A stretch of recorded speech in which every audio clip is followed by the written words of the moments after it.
శ్రీ లక్ష్మీ నరసింహస్వామి జ్యోతిష్యాలయం. మీకు తీరని ఎటువంటి సమస్యలు ఉన్నా పూజారి గురువుగారిని సంప్రదించండి.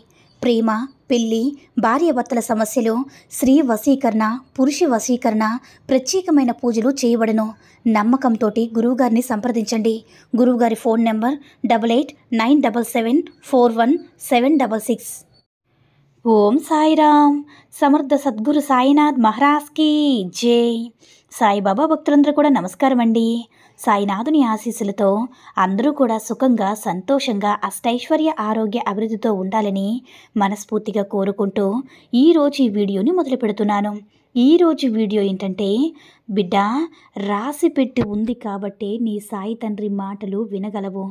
తొందరపడి నెట్టేయకుండా వెంటనే విడుతల్లి అని మన బాబాగారు అయితే ఈరోజు మనకి చాలా అద్భుతమైనటువంటి సందేశాన్ని అయితే అందించారండి.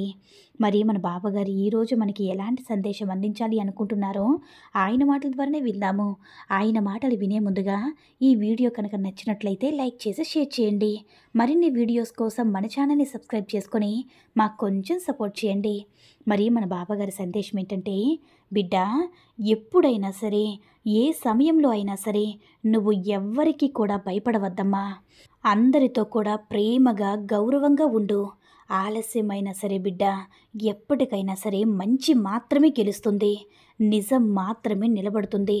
ఇక నువ్వు ఏదైతే ఎంచుకుంటావో అదే నీ పూర్తి జీవితం అవుతుందని నువ్వు తెలుసుకోవాలి బిడ్డ. నీకు నా మీద నమ్మకం ఉంటే పిలిస్తే పలుకుతావని ఆశతో అడిగితే నీకు అడిగినవన్నీ కాదనకుండా ఇస్తానమ్మా. నీకోసం నువ్వు ఏం కోరితే ఎప్పుడు కూడా నేను ఇస్తూనే ఉంటాను. నీ హృదయంలోనే నిలిచిపోతూ ఉంటానమ్మా. నీ బాబా ఏది కోరినా కూడా ఇస్తారని నీకు కూడా తెలుసు కదా. కాబట్టి ఎందుకు తల్లి అపనమ్మకంతో ఉన్నావు? నా బాబా నాకు ఉన్నారు, నాకంతా మంచి చేస్తారని నమ్ము. తప్పకుండా నీకు అలానే జరుగుతుంది. ఒకటి చెప్పన బిడ్డ, జీవితం అనేది ఎవ్వరికైనా సరే పూల పాన్పు కాదు బిడ్డ.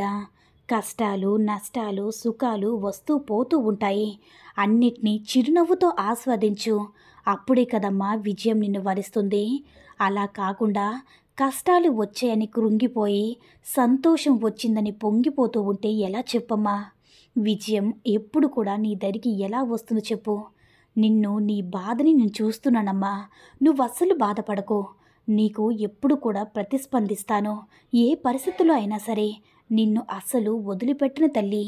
నీ చెయ్యి ఎప్పుడు కూడా వదలను. నువ్వు ఎప్పుడు కూడా నా గురించి ఆలోచిస్తూ ఉంటావు కదా, అది కూడా నాకు తెలుసమ్మా. ఎందుకంటే నేను అనుక్షణం కూడా నా బిడ్డల గురించి, నా బిడ్డ జీవితం గురించి నేను ప్రతి క్షణం కూడా ఆలోచిస్తూ ఉన్నాను.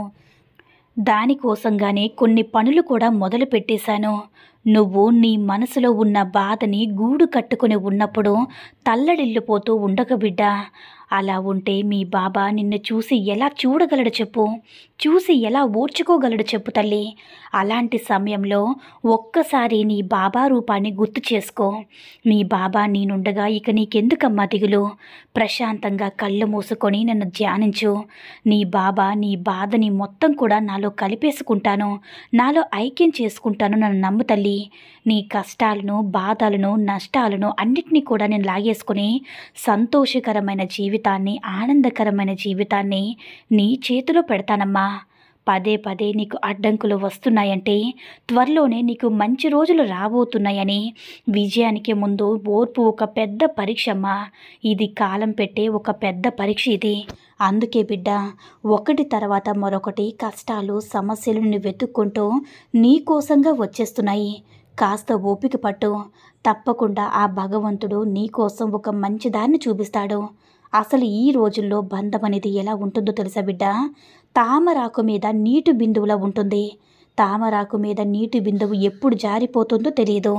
అలానే మనుషులు కూడా ఎవరు ఎప్పుడు దగ్గరవుతారో, ఎవరు ఎప్పుడు దూరం అవుతారో కూడా తెలియదు. అందుకే ఎవరి మీద కూడా ఎక్కువగా ఆశలను పెంచుకోక తల్లి. అలా పెంచుకొని ఎందుకు బాధపడ్డం చెప్పు?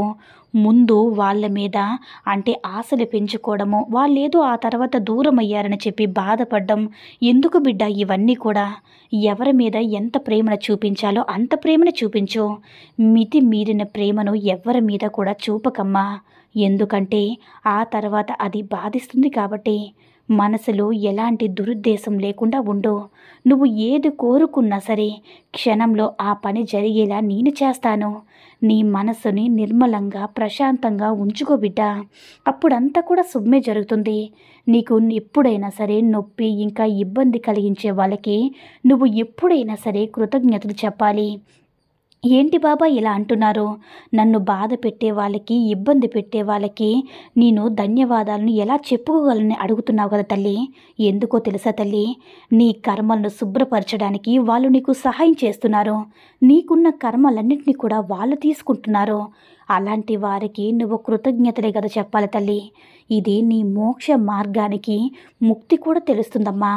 కాబట్టి ఎవరైనా నిన్ను బాధ పెట్టినా సరే వాళ్ళకి నవ్వుతూ సమాధానం ఇవ్వు. మనసులో వాళ్ళకి కృతజ్ఞతలు కూడా చెప్పుకో బిడ్డ. నీ కర్మఫలాలు మొత్తం కూడా వాళ్ళు లాగేసుకుంటున్నారు. అర్థమైంది కదా తల్లి. నా మాటలు కానీ నా హామీలు కానీ ఎప్పుడు కూడా అబద్ధం కాదమ్మా. కాస్త ఆలస్యం అవుతుంది. అది కూడా నీ సహనానికి పెట్టే చిన్న పరీక్షమ్మా. నేను ఎప్పుడు కూడా నీకు తోడుగా ఉంటాను తల్లి. నేను ఎప్పుడు కూడా చెప్తూ ఉంటాను కదా, ఆలస్యమైనా సరే తప్పకుండా నిన్ను వెతుక్కుంటూ నీ దగ్గరికి వస్తుంది. ఒకటి చెప్పన తల్లి, నీ దగ్గరికి రావడానికి నా కోసమే తలుపు తెరిచి ఉండక్కర్లేదు తల్లి. నాకంటూ ఒక రూపం లేదు. నేను ఎక్కడికి కావాలంటే అక్కడికి వెళ్ళగలను. అక్కడ ప్రత్యక్షమై నా బిడ్డలు ఆనందంగా ఉండడం నేను చూడగలను. నీ బాబా రాక కోసం ఎదురు చూస్తూ ఉండు బిడ్డ. ఏ రూపంలో అయినా సరే తప్పకుండా నీ దగ్గరికి వస్తాను. నేను నీ జీవితంలో ఉన్నప్పుడు, నీ దగ్గర ఉన్నప్పుడు ఇంకేం కావాలో చెప్పు తల్లి. మీ అవసరాల గురించి నువ్వు పెద్దగా ఆలోచించకమ్మా. అది సరైన సమయానికి నీ దగ్గరికి వస్తుంది. ఎందుకంటే నీకు ఎప్పుడు ఏది అవసరమో, ఎప్పుడు ఏది ఇవ్వాలో అన్నీ నీ బాబాకి తెలుసు కదా. నువ్వు ఏదైనా ఒక విషయం గురించి నన్ను ప్రార్థించేటప్పుడు ఓర్పు, సహనం కలిగి ఉండాలని నువ్వు తెలుసుకో. సాయి మమ్మల్ని తీవ్ర స్థాయిలో పరీక్షిస్తాడు, కానీ నీ బాబాని మాత్రం నీ ఎప్పుడు కూడా విడిచిపెట్టడమ్మా. పరీక్షలు మాత్రమే పెడతాడు. చెయ్యి మాత్రం ఎన్నడూ కూడా వదలడని నువ్వు తెలుసుకోవాలి తల్లి. ఈ లోకంలో ఏది కూడా శాశ్వతం కాదు బిడ్డ. ఇప్పుడు నువ్వు గడుపుతున్న ఈ క్షణం మాత్రమే నీది, కానీ జరగబోయే భవిష్యత్తు నీది కాదని నువ్వు తెలుసుకో. అవి అన్నీ కూడా దేవుడు చేతుల్లో ఉన్నవని నువ్వు తెలుసుకోవాలి. ఈ క్షణాన్ని నువ్వు సంతోషంగా ఆనందంగా జీవించు తల్లి. నీ చేతులతో నువ్వు సేవ చేస్తే నేను నా చేతులతో నీ జీవితంలో వచ్చే అడ్డంకులన్నింటినీ కూడా ఆపుతాను. కాబట్టి వీలైనంత వరకు కూడా ఇతరులకి మంచి చేస్తూ ఉండు. తప్పకుండా నీ బాబా నీకైనా మంచి దారిని చూపుతాను. నమ్మకంతో ఉండమ్మా. నిన్ను చూసి ఎగతాళిగా నవ్వని వాళ్ళని నవ్వని, అసూయపడి ఏడ్చే వాళ్ళని ఏడవని, నువ్వు మాత్రం నీలానే ఉండు. ఏదో ఒక రోజు నిన్ను చూసి నవ్విన వాళ్ళే, ఏడ్చిన వాళ్ళే నీ సాయం కొరకు నీ దగ్గరికి వస్తారు. అలా కోరేలా నేను చేస్తానమ్మా. ఇక నీకెందుకు చెప్పు తల్లి దిగులు. నీ బాబా ఎప్పుడు కూడా నీకు తోడున్నంత వరకు ఎలాంటి దిగులు, భయమో నీకు అస్సలు అవసరమే లేదు తల్లి. నీ సాయి మీద నమ్మకంతో ఉండమ్మా. మిగతా పనులన్నింటినీ కూడా ఒకటి తర్వాత మరొకటి అన్నిటినీ కూడా నేను చేస్తాను. నీ బాబా నీకు తోడుగా ఉన్నంత వరకు నీకు ఎందుకు తల్లి దిగులు. నువ్వు ప్రశాంతంగా, ధైర్యంగా, సంతోషంగా ఉండు బిడ్డ. నా ఆశీర్వాదం నీకు ఎల్లప్పుడూ కూడా ఉంటుంది అని మన బాబాగారు అయితే ఈరోజు మనకి చాలా అద్భుతమైనటువంటి సందేశాన్ని అయితే అందించారండి. సాయి మహిమల ద్వారా వచ్చిన ఈ సందేశం అందరికీ కూడా నచ్చిందని అనుకుంటున్నాను. ఈ వీడియో కనుక నచ్చినట్లయితే మరికొంతమంది బాబా భక్తులకు రీచ్ అయ్యేలా షేర్ చేసి లైక్ చేయండి. అలాగే మన ఛానల్ ఎవరైనా మొదటిసారిగా చూస్తున్నట్లయితే తప్పకుండా సబ్స్క్రైబ్ చేసుకొని మాకు కొంచెం సపోర్ట్ చేయండి. సర్వే జనా సుఖినో భవంతు. జై సాయిరామ్.